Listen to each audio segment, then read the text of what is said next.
श्री स्वामी समर्थ. सर्व स्वामी भक्तांचे पुन्हा एकदा खूप खूप मनापासून स्वागत आहे.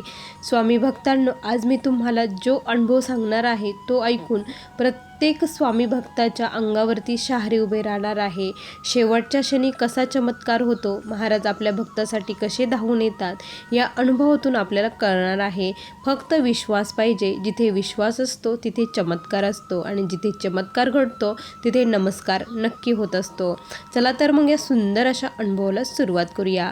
तत्पूर्वी तुम्ही जर आपल्या चॅनलवरती नवीन असाल तर सबस्क्राईब करायला विसरू नका, कारण असेच रोज स्वामी आईंचे नवीन नवीन अनुभव या चॅनलवरती येत असतात.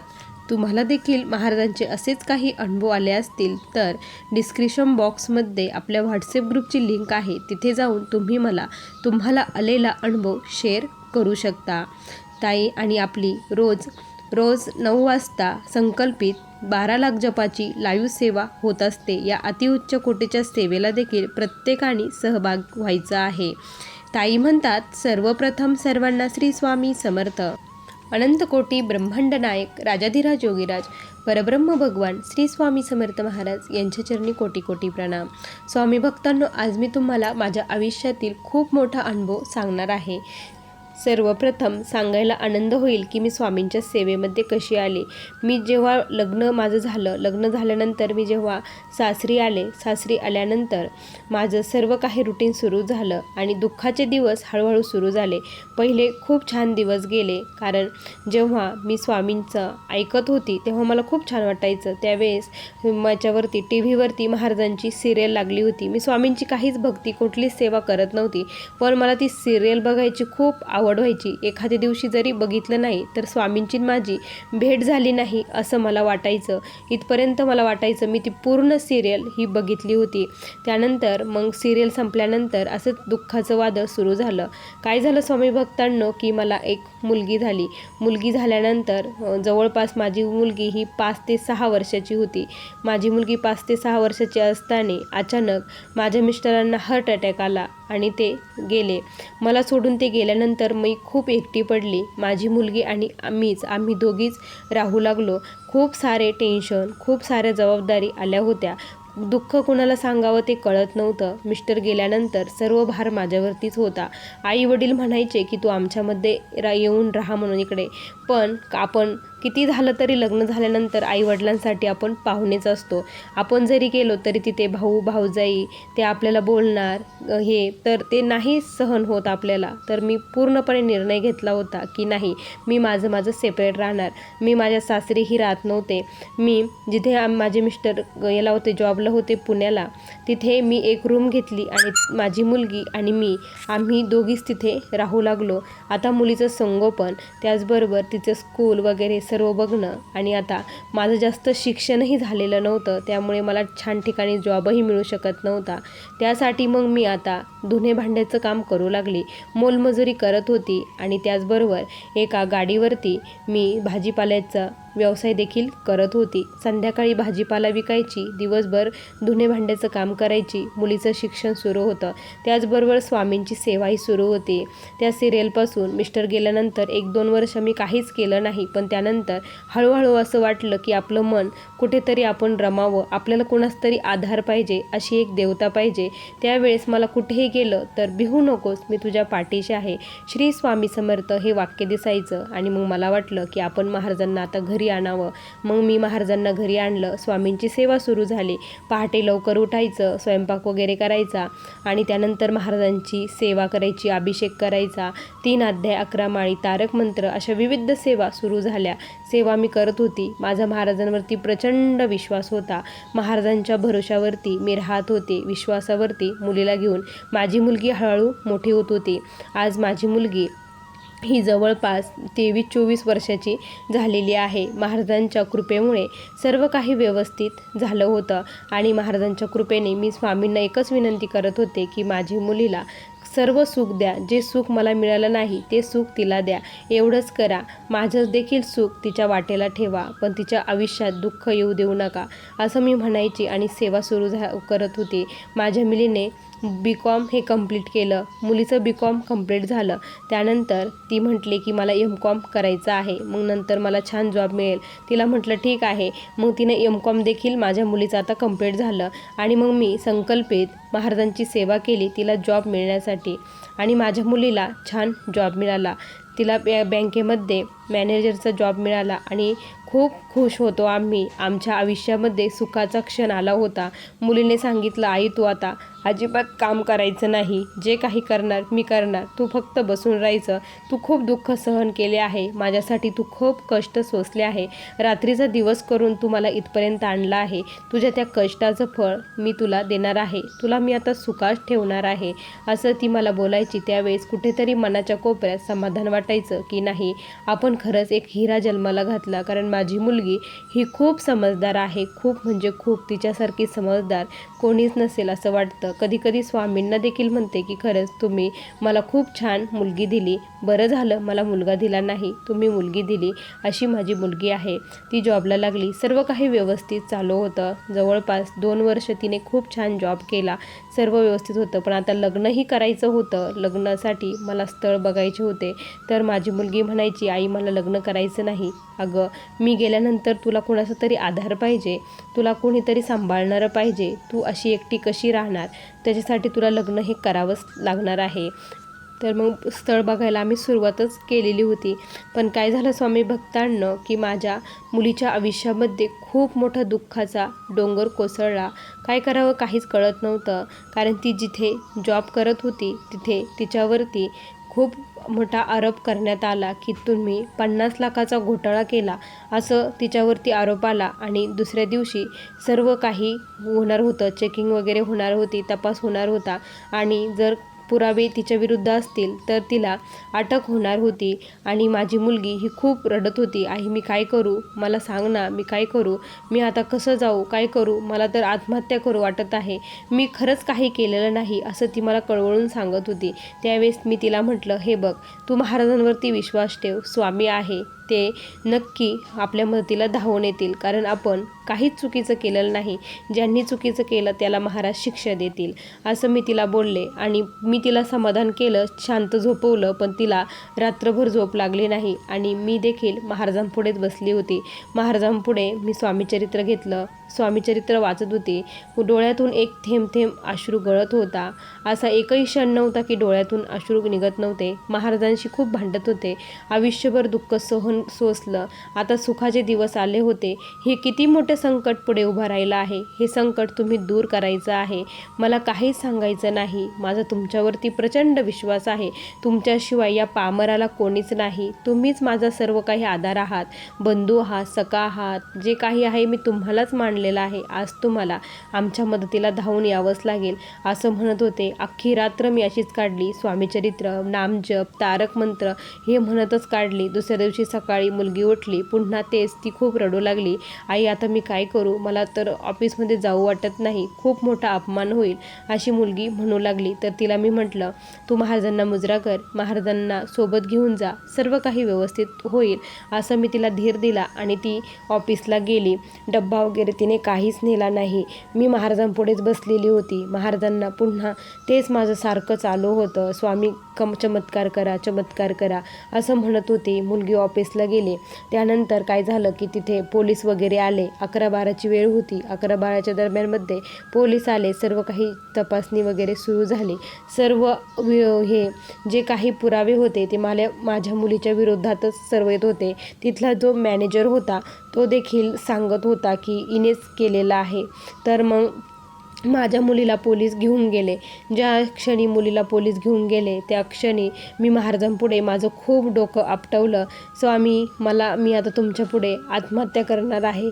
दुसरा माझ्याकडे पर्यायच उरलेला नाही, दुसरं काहीच उरलेलं नाही. कारण मी कसं करणार, काय करणार, तुम्हाला तर माहीत आहे माझी मुलगी कशी आहे, आम्ही खरे आहोत तर आमच्या बाजूने उभे राहा, असं स्वामींना म्हणत होती, डोकं आपटत होती. त्यानंतर काय झालं की कोर्टामध्ये तारीख दिलेली होती. कोर्टात कोर्टात तारीख दिली आणि मग माझं कंटिन्यू महाराजांचं नामस्मरण चालू होतं.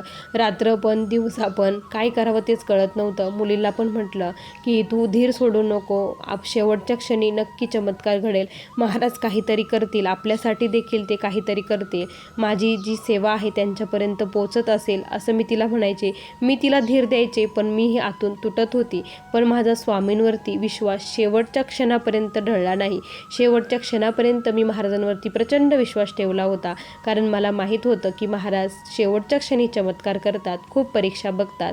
मी महाराजांना कधीच हे केलं नाही की तुम्ही करणार नाही असं म्हटलेच नाही. मी म्हणतच होते तुम्ही हे अशक्य आहे ते तुम्ही शक्य करून दाखवणार आहे. माझी सेवा ही चालूच होती. श्वासागणित मी महाराजांचा नामजप करत होती. त्यावेळेस जवळपास 1 करोड माझा नामजप झाला असेल. इतका नामजप मी केला, कारण जेवण केलं नाही, काहीच केलं नाही, झोप देखील घेतली नाही, सकाळचे कामही केलं नाही, कंटिन्यू नामजप करत होते. आणि कोर्टाची तारीख 25 होती. 25 तारीख दिल्यानंतर आम्हाला कोर्टामध्ये जायचं होतं. कोर्टामध्ये सर्वजण गेलो. त्यावेळेस काय झालं की कोर्टामध्ये की असा एक लिफाफा आला आणि त्या लिफाफ्यामध्ये ते घेऊन आल्यानंतर लिफाफा तिथे आला आणि सर्व काही हे चालू होतं कोर्टामध्ये. तर लिफाफा काय आहे काय नाही वकिलाकडे ते देण्यात आला.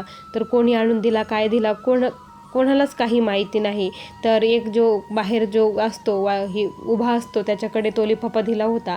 त्याच्यावरती नाव दिलेलं होतं आणि या व्यक्तीकडे तो लिफाफा द्या असं सांगितलं होतं. आणि तो व्यक्ती आतमध्ये आला आणि तो लिफाफा त्या वकिलाकडे दिला. जो आमचा वकील होता त्याच्याकडे तो लिफाफा त्याने आणून दिला.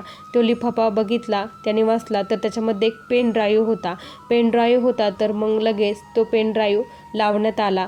त्याच्यामध्ये जे काही दिसलं, जे काही बघितलं ते बघून सर्वांच्या पायाखालची जमीन सरकली. की काय झालं की त्यामध्ये जो खरा मॅनेजर होता, तो माझ्या मुलीचं जे हे होतं कम्प्युटर, त्या कम्प्युटरवरती माझी मुलगी तिथे नसताना बाहेर गेलेली होती जेवण्यासाठी. त्यावेळेस तो तिथे आला. तिचा पासवर्ड वगैरे त्याने तो घेतला, ते कागदावर लिहून. त्यानंतर त्याने जे काही ट्रान्झॅक्शन होतं ते 50 लाखाचं ते ट्रान्झॅक्शन ते केलं आणि त्यानंतर तो तिथून निघून गेला. सर्व काही पुरावे त्याने नष्ट केले होते कारण CCTV कॅमेरे देखील त्याने बंद केलेले होते. आणि मग जे काही त्याने रेकॉर्डिंग झालं होतं या पेन ड्राईव्हमध्ये, तर ते अशा ठिकाणून घेतलं होतं की तिथे कॅमेरा देखील बसवला नव्हता. असा व्ह्यू होता तो की तिथे कॅमेराच नव्हता. ते बघितल्यानंतर सर्वजण म्हटले की काय आहे हे. आणि जो मॅनेजर होता तो देखील शर्मेने खूप त्याला हे झालं आणि मग त्याला अटक करण्यात आलं आणि माझ्या मुलीची ही सुटका निर्दोषपणे झाली. माझी मुलगी घरी आली.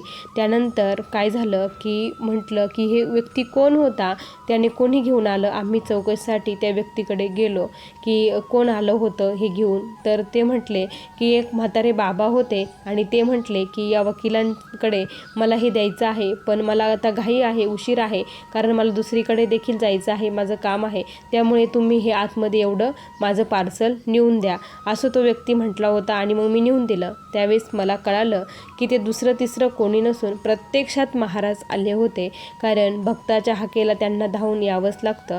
हा आमच्या आयुष्यातील खूप मोठा स्वामींनी मला दिलेला अनुभव होता. मी स्वामींकडे कधीही काही मागितलं नव्हतं. कितीही दुःख होतं, काही होतं, खूप सहन केलं, महाराजच आधार होते. पण ज्यावेळेस माझ्या मुलीवरती एवढं मोठं संकट ओढवलं ना, त्यावेळेस मी महाराजांना खूप आळवलं आणि माझी सर्व काही जी भक्ती श्रद्धा होती ती स्वामींच्या चरणी अर्पण केली. त्यांना सांगितलं आणि त्यांनी खरंच ते करून दाखवलं.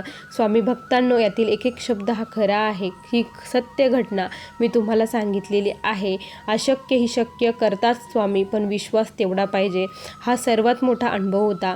दुसरा माझा एक असा अनुभव आहे स्वामी भक्तांनो की त्यानंतर माझ्या मुलीचं मला लग्न करायचं होतं. आता मागच्या महिन्यामध्येच माझ्या मुलीचं लग्न हे संपन्न झालं. माझ्या मुलीचं लग्न छानपणे पार पडलं. मुलीसाठी मी खूप छान स्थळ बघितलं. मी बघितलं म्हणण्यापेक्षा माझ्या स्वामींनी ते बघितलं. स्वामींनी सर्व काही बघितलं, कारण मी स्वामींना सांगितलं होतं की आमच्या मागे कोणीच नाही बघणारं.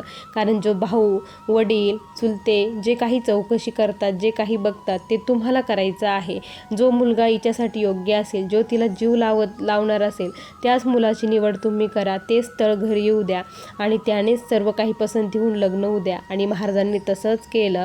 असा मुलगा भेटला की निर्व्यसनी आहे, कुठलाही त्याला व्यसन नाही, चांगले संस्कार आहे, घरामध्ये धार्मिक वातावरण आहे.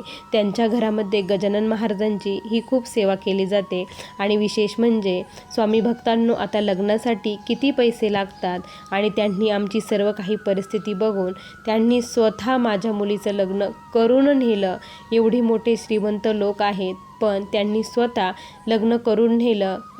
मला 1 रुपया देखील लग्नाला खर्च आला नाही. ते म्हटले समोरचे, आई तुम्ही फक्त लग्नामध्ये उभे राहा, तुमची असणं हेच गरजेचं आहे, तुम्ही काहीच करू नका.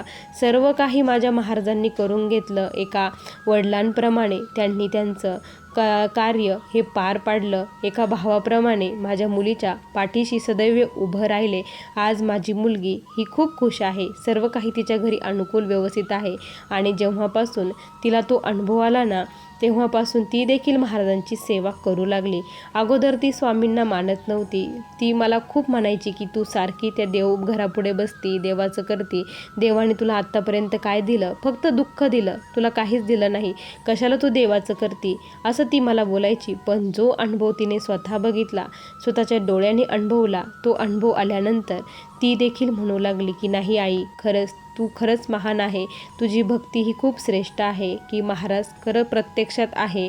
अशक्य ते शक्य तुझे स्वामी करतात. तेव्हापासून ती देखील स्वामींची सेवा करू लागली. आज त्यांच्या घरी गजानन महाराजांची सेवा होते, म्हणजेच महाराजांचे शिष्याची सेवा. आणि जिथे शिष्याची सेवा होते तेथे गुरु हे असतातच. थोड्या दिवसामध्ये स्वामी देखील त्यांच्या घरी जातील. माझी मुलीच्या सेवेने ते देखील तिथे जातील आणि सर्व काही तिचं व्यवस्थित होणार आहे. आज मी खूप खुश आहे, स्वामींच्या सेवेमध्ये आहे. स्वामी माझ्याकडून खूप सेवा करून घेतात. अखंड नामस्मरण माझ्या मुखातून महाराज करून घेतात. मी काहीच करत नाही, कारण शेवटी करता आणि करविता तूच एक स्वामीनाथा. माझी ठाई वार्ता मीपणाची नसेची. माझ्यात मीपणा हा राहिलाच नाही. मी पूर्णपणे शून्य झालेली आहे. न्यूट्रल म्हणतात तशी न्यूट्रल झाली आहे. जे काही घडत आहे ते स्वामींच्या कृपेने स्वामी माझ्याकडून ते घडवून घेत आहे.